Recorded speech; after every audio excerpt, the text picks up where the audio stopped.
Là, un crapaud.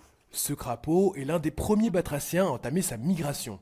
Forêt, trottoir, puis route, un périple dangereux, voire mortel pour ces espèces. Pour les aider, l'AS Belnatagora organise des opérations de sauvetage. Tous les soirs, une dizaine de bénévoles équipés se réunissent. On vient le soir, donc 2-3 fois par semaine avec notre seau, avec la lampe frontale ou avec une lampe, et puis on les aide à traverser la route. Contre le trottoir, elle doit être pleine. Hein. On essaye à notre manière, c'est un peu la petite aide qu'on peut faire en tant que citoyen.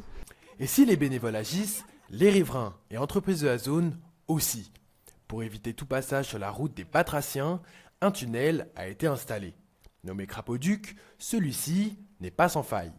Voilà, les propriétaires du mix essayent d'améliorer ce crapauduc, je pense, d'année en année.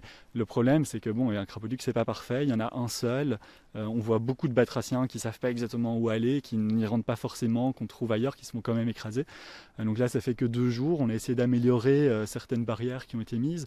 On espère que ce sera mieux que l'année passée. En 2025, Natagora recense près de 8000 batraciens morts. Si les animaux sont menacés, les bénévoles le sont aussi.